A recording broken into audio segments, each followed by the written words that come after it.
আমন্ত্রণ ব্যবসা বাণিজ্যের অর্থনীতির সর্বশেষ খবর নিয়ে নিউজ 24 এর নিয়মিত আয়োজন পূবালী ব্যাংক বিজনেস টাইমে সাথে আছে আমি পিঙ্কি সানোয়ার। যুক্তরাষ্ট্র থেকে তুলা কিনে যুক্তরাষ্ট্রের বাজারে শুল্কমুক্ত পোশাক রপ্তানির সুযোগ রয়েছে। তবে মুক্ত বাণিজ্য চুক্তি করতে বিভিন্ন দেশের সাথে কূটনৈতিক তৎপরতা বাড়ানোর পরামর্শ দিয়েছেন ব্যবসায়ীরা। শনিবার রাজধানীর গুলশানে মার্কিন শুল্ক নীতি নিয়ে বাংলাদেশ টেক্সটাইল মিল অ্যাসোসিয়েশনের আয়োজিত আলোচনা সভায় এসব পরামর্শ দেন বক্তারা। অস্ট্রেলিয়া থেকে তুলা ও উল আমদানি করায় বাংলাদেশকে বেশ কয়েক বছর ধরে শুল্কমুক্ত রপ্তানি সুবিধা দিচ্ছে সিডনি। তাই যুক্তরাষ্ট্র থেকে তুলা আমদানি করে মার্কিন বাজারও ধরে রাখার সুযোগ রয়েছে বলছেন ব্যবসায়ীরা। আমরা যে 37% নিয়ে ভয় করছি, এটা কিন্তু আমাদের বেলায় প্রযোজ্য না। আমাদেরকে এখন আমাদের কটন ট্রেসেবিলিটিটা এনশিওর করতে হবে। এক্সপোর্টে যদি আমার 20% অফ দি প্রোডাক্ট যদি তার হয়ে থাকে, তাহলে সেটা হচ্ছে ডিউটি 10%। তো এখানে নিরাশ হওয়ার মতো কিছু নেই। দেশে তৈরিকৃত রপ্তানি পোশাকের মাত্র 10% যায় মার্কিন বাজারে। যুক্তরাষ্ট্রের সাথে অন্যান্য দেশগুলো মুক্ত বাণিজ্য চুক্তিতে সফল হলে বাজার হারাতে পারে বাংলাদেশ। বিকল্প হিসেবে আসিয়ান ও এআরএফ এর সাথে কূটনৈতিক সম্পর্ক বাড়ানোর পরামর্শ দেন বক্তারা। অলরেডি আমেরিকান একটা কোম্পানি, কার্গিল বলে একটা কোম্পানি, তারা অ্যাপ্লাই করেছে এবং এনবিআর এটা নিয়ে দ্রুত কাজ করছে। একটা সামনে ভালো ফলাফল পাওয়া যাবে। তারা যেটা করেছে শুধু গুডসের ট্রেড ডেফিসিটটা ক্যালকুলেট করেছে ইন্টারন্যাশনালি, তারা কিন্তু সার্ভিস ট্রেড আনে নাই। দেশের বর্তমান অর্থনৈতিক বাস্তবতায় এলডিসি উত্তরণ আরও 3 বছর পিছিয়ে দেওয়ার পরামর্শ দেন আলোচকরা। আমেরিকান ট্যারিফের নেগোসিয়েশনের ওই পার্ট এবং এলডিসি গ্রাজুয়েশনের সাইড যদি আমরা খেয়াল করি, তাহলে দেখা যাবে যে আমরা এলডিসি গ্রাজুয়েশনের সময়ও কিন্তু সবাই কিন্তু আমাদের কাছে একই জিনিস চাবে। Bangladesh is a very unfortunate nation যে আমাদের কোনো এফটিএ বা পিটিএ আমরা কিন্তু ওভাবে করি না, যেগুলি ভিয়েতনাম কিন্তু করেছে। ইউএসএ গভর্নমেন্ট যেভাবে তারা সব আইটেমের উপরে ট্যারিফ ইম্পোজ করেছে, এটা না করে if they could divide this products into 3 category: low tech product, high tech product and medium tech product. Low tech product আমরা যেটা তৈরি করি, লেদার, প্লাস্টিক, শুজ, এভরিথিং। তো এই প্রোডাক্টের উপরে তারা যদি ট্যারিফ কমিয়ে নিয়ে আসতে পারবে। যুক্তরাষ্ট্র থেকে প্রযুক্তি ও নানা ধরনের সেবা আমদানিতে শুল্কমুক্ত সুবিধা দিয়ে রেখেছে বাংলাদেশ। ট্রাম্প প্রশাসনের সাথে আলোচনায় এই বিষয়টিকে গুরুত্ব দিয়ে উপস্থাপনের আহ্বান ব্যবসায়ীদের। মিনা ফিরদাউস, নিউজ 24, ঢাকা। উপযুক্ত পরিবেশ সৃষ্টি করতে না পারলে দেশে কোনো বিনিয়োগ আসবে না বলে মন্তব্য করেছেন সিপিডি নির্বাহী পরিচালক ফাহমিদা খাতুন। শনিবার ডিবেট ফর ডেমোক্রেসির ছায়া সংসদে এসব কথা বলেন তিনি। এ সময় যুক্তরাষ্ট্রের উচ্চ শুল্ক 2026 সালে স্বল্পোন্নত দেশের তালিকা থেকে উত্তরণের চ্যালেঞ্জ মোকাবেলায় আঞ্চলিক কয়েকটি দেশের জোট গঠন এবং দ্বিপাক্ষিক চুক্তির উপর জোর দেন তিনি। যুক্তরাষ্ট্রের পণ্য রপ্তানিতে ঘোষিত নতুন শুল্ক আরোপ 3 মাসের জন্য স্থগিত করলেও বাংলাদেশের রপ্তানি খাতে অনিশ্চয়তা কাটেনি।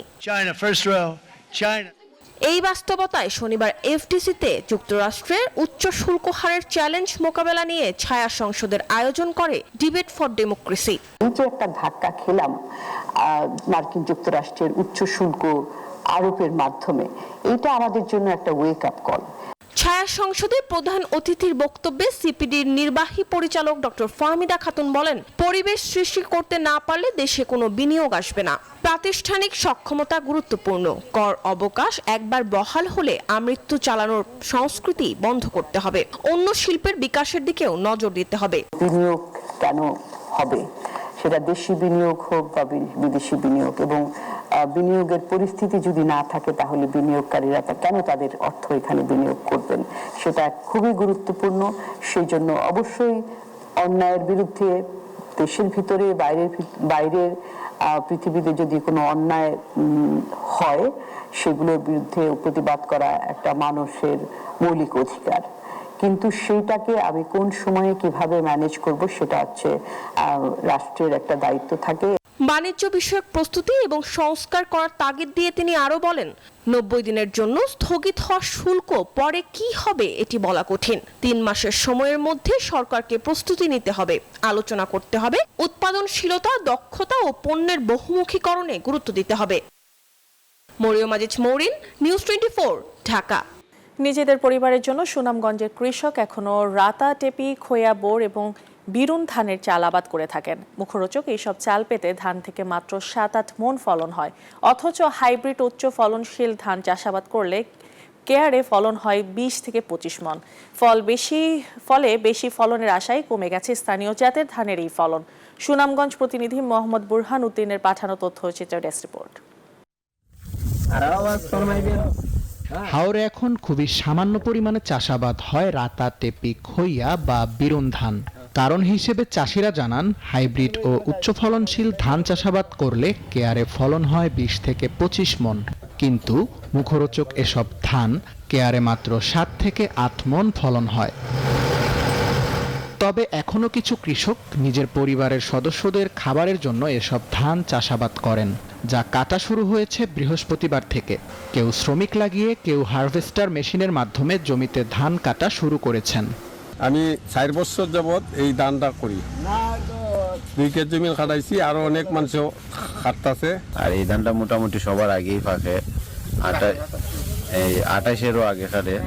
বৈশাখের কয়েকদিন আগে আগাম জাতের ধান কাটতে পারায় খুশি কৃষকরা। পোকায় ধরায় এবং খরার কারণে জেলায় কোনো কোনো এলাকায় ফলন কম হয়েছে বলে দাবি চাষিদের। একটা করে বাড়াই দিতে মাঞ্জারি পোকা না কি পোকা, আমরা তো কৃষকরা এগুলা চিনি না। কৃষকের দয়া করে আমরা অনুরোধ থাকবো, তাহলে কৃষি বিরোধীরা আপনারা একটু অনুরোধ করুক, আমরা ক্ষেতটা কিভাবে রক্ষা করা যায়। কৃষি সম্প্রসারণ অধিদপ্তর জানায়, এবছর 2,23,502 হেক্টর জমিতে বোরো ধান আবাদ হয়েছে, যা থেকে লক্ষ্যমাত্রা নির্ধারণ করা হয়েছে 9,18,000 মেট্রিক টন চাল। প্রাকৃতিক আবহাওয়া, বিশেষ করে বৃষ্টিপাত যথাসময় হয়েছে, এটা আমাদের ফলন ভালো হবে এবং এবছর বুড়ো জমিতে কোনো ধরনের পোকামাকড় কিংবা ব্লাস্ট রোগের আক্রমণ হয় নাই। না হওয়াতে এবছর আমাদের উৎপাদন আশা করা যায় 9,21,413 মেট্রিক টন ধান আমরা উত্তোলন করতে পারবো। কৃষকদের সহায়তায় ধান কাটার সময় জেলার সকল মহলে বালু উত্তোলন বন্ধ থাকার কথা জানিয়েছেন জেলা প্রশাসক, যাতে বালু উত্তোলনকারী শ্রমিকরাও ধান কাটতে পারেন। ছাত্র শক্তি একটা বড় শক্তি, আমরা ওনাদের স্বেচ্ছাসেবক হিসাবে এই কাজে সহায়তা করার জন্য অনুরোধ করব। মানুষের ইন্টারভেনশন খুব বেশি হয়, যেমন জল বালু মহলগুলোতে, এই সব জায়গায় বালু উত্তোলন বন্ধ রাখবো, যাতে এই শ্রমিকগুলো ধান কাটার শ্রমিক হিসাবে কাজ করতে পারে। অকাল বন্যা ও পাহাড়ি ঢল নামার আগেই স্থানীয় জাতের ধান গোলায় তুলতে পেরে খুশি চাষিরা। Tanvir Ahmed Shanto, news 24। Jamuna bank PLC lead bank হিসেবে মৌলভীবাজার জেলায় অবস্থিত সবগুলো তফসিলি ব্যাংকের অংশগ্রহণে স্কুল ব্যাংকিং কনফারেন্স 2025 অনুষ্ঠিত হয়েছে। যমুনা ব্যাংকের ব্যবস্থাপনা পরিচালক ও সিইও মির্জা ইলিয়াস উদ্দিন আহমেদের সভাপতিত্বে অনুষ্ঠানে প্রধান অতিথি ছিলেন বাংলাদেশ ব্যাংকের ফাইন্যান্সিয়াল ইনক্লুশন ডিপার্টমেন্টের নির্বাহী পরিচালক রূপরতন পায়ন। বিশেষ অতিথি ছিলেন ডিপার্টমেন্টের পরিচালক মোহাম্মদ ইকবাল মহসিন এবং মৌলভীবাজার জেলার শিক্ষা কর্মকর্তা ফজলুর রহমান এবং জেলার সকল তফসিলি ব্যাংকের কর্মকর্তাগণ।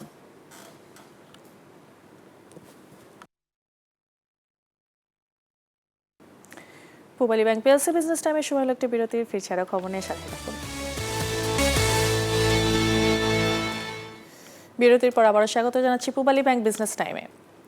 মৌলভীবাজারে হাকালুকি হাওরে মিষ্টি কুমড়ার বাম্পার ফলন হয়েছে। কৃষকরা জানান, গত বছরের চেয়ে বছরে বাজারে মিষ্টি কুমড়ার দর চড়া, এতে আর্থিকভাবে লাভবান হচ্ছেন তারা। স্থানীয় চাহিদা মিটিয়ে এখনকার মিষ্টি কুমড়া সরবরাহ করা হচ্ছে দেশের বিভিন্ন জেলায়। সিরাজুল ইসলাম সিরাজের তথ্যচিত্র ডেস্ক রিপোর্ট। বিস্তীর্ণ সবুজ মাঠে ছড়িয়ে ছিটিয়ে পড়ে আছে ছোট বড় মিষ্টি কুমড়া। এ দৃশ্য মৌলভীবাজারের হাকালুকি হাওরে। আবহাওয়া অনুকূলে থাকায় এবার মৌলভীবাজারের 7 উপজেলায় মিষ্টি কুমড়ার ফলন বেশ ভালো হয়েছে। কৃষকরা জানান, গত বছরের চেয়ে এবছর মিষ্টি কুমড়ার দর বেশ চড়া, এতে আর্থিকভাবে লাভ হচ্ছে তাদের। অভিযোগ রয়েছে, সংস্কারের অভাবে হাওরের বেশিরভাগ রাস্তাঘাটেরই বেহাল দশা। এই কারণে পণ্য পরিবহনে বাড়তি টাকা গুনতে হচ্ছে তাদের। রাস্তাঘাট ভাঙ্গা, আমরা নৌকা যোগে নিয়ে বাজারও তুলতে হয়, আমরা প্রচুর কষ্ট হয় আমরা এইগুলা নিয়ে যাইতে। জায়ফলনগর ইউনিয়নের মাঝে আমাদের এলাকাতে একটা রাস্তা নাই। বাংলাদেশ সরকার অল বিশ্বের মাঝে এমন কোনো জায়গা বাকি রাখে নাই রাস্তাঘাটের, কিন্তু খালি বেলাগাঁও রাস্তাঘাট নাই। আমরা একটা হিমাগানের দরকার, একটা স্টোর দরকার বড় বিরাট। আমরা যদি এইটা জিনিসটা রাখিয়া মালটা ব্যস্ত করে প্রচুর পয়সা পাই। এখনকার মিষ্টি কুমড়ার মান ভালো হওয়ায় ব্যবসায়ীরা কিনে নিয়ে যাচ্ছেন দেশের বিভিন্ন জেলায়। ইনশাল্লাহ দেখা গেছে যে আমি ইনশাল্লাহ প্রথম ফরাস করছি, কদুর লোকে ফরাস ইনশাল্লাহ লাভবান হয়েছি। এই আকালুকির আরো চাষের লাগি, সবজির লাগি, বিভিন্ন জাতের ফসলের লাগি আকালুকি সেরা। মাঠ পর্যায়ে কৃষকদের সব ধরনের সহযোগিতা করছে স্থানীয় কৃষি বিভাগ। আমরা জানি যে মিষ্টি কুমড়া এত পরিশ্রম করতে হয় না, মিষ্টি কুমড়া ফলানো খুবই সহজ এবং এটা খেতেও ভালো। তো আমরা বিশেষ করে ওই হাকালুকি হাওড়েতে মিষ্টি কুমড়া খুবই হয়, ওখানে মাছাও লাগে না, ওটা মাছাও লাগে না, রোপণ করলে মিষ্টি কুমড়া হয়। আর আমরা নন হাওড়ে যে এরিয়াগুলো আছে আমরা সেখানে মাছা করে দিলে মিষ্টি কুমড়া খুব সুন্দর ফলন হচ্ছে। তো আমরা আশা করছি এই জনপ্রিয় এই সবজিটি আমরা ভবিষ্যতে আরো উৎপাদন বাড়াবো। চলতি মৌসুমে মৌলভীবাজারে 1262 হেক্টর জমিতে মিষ্টি কুমড়ার আবাদ করছেন কৃষকরা। Text report, news 24। সম্প্রতি লেবাননে বাংলাদেশি কর্মী পাঠানোর স্থগিতাদেশ প্রত্যাহারের হওয়ায় নতুন করে দেশটির কর্মসংস্থানের সুযোগ পাচ্ছেন অনেক শ্রমিক। আর এই সুযোগকে কাজে লাগিয়ে অনেক অসাধু দালাল চক্র, ট্রাভেলস এজেন্সি বিভিন্ন কৌশলে প্রবাসীদের কাছ থেকে অতিরিক্ত অর্থ হাতিয়ে নিচ্ছে বলে অভিযোগ উঠেছে। লেবানন থেকে মিলন খানের তথ্যচিত্রে ডেস্ক রিপোর্ট।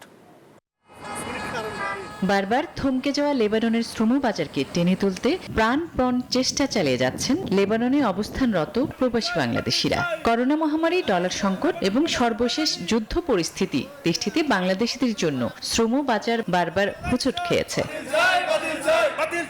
এরপরও সুখের আশায় অনেক স্বপ্ন নিয়ে ফের লেবাননে পাড়ি জমাতে শুরু করেছেন বাংলাদেশি শ্রমিকরা। যুদ্ধ পরিস্থিতির কারণে লেবাননের শ্রমিক পাঠানোর কার্যক্রম স্থগিতাদেশ গেল মাসে প্রত্যাহার হয়। ফের দেশটিতে কর্মসংস্থানের সুযোগ পাচ্ছেন ভিনদেশি শ্রমিকরা।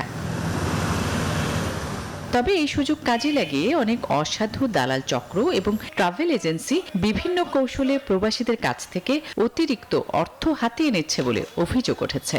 আমরা আজকে মানববন্ধনের মধ্য দিয়ে আবারও অবগত করতে চাই, বিশেষ করে ট্রাভেলসের বিশেষ করে মেন পাওয়ারের ক্ষেত্রে কোনো ট্রাভেলসে নির্ধারিত করা যেন না হয়। এই যে মোদি ট্রাভেলস আমাদের এই সাধারণ প্রবাসীদের কাছ থেকে 3 গুণ অর্থ বেশি নেয়। এছাড়া আরো বহু প্রবাসীদের তারা হয়রানি করে। এই নিয়ে এরই মধ্যে নানান হয়রানির অভিযোগ তুলে প্রবাসী অধিকার পরিষদের পক্ষ থেকে লেবাননে মানববন্ধনের আয়োজন করা হয়। এমনকি বাংলাদেশ দূতাবাস বরাবর স্মারকলিপিও প্রদান করা হয়। এ সময় প্রবাসীদের এই হয়রানি বন্ধে দ্রুত পদক্ষেপ নেওয়ার আশ্বাস দেন দূতাবাস কর্তৃপক্ষ। Desk report, news 24। আর এই ছিল Pubali bank PLC business time এখনকার মতো আয়োজন। এতক্ষণ সাথে থাকার জন্য ধন্যবাদ সবাইকে।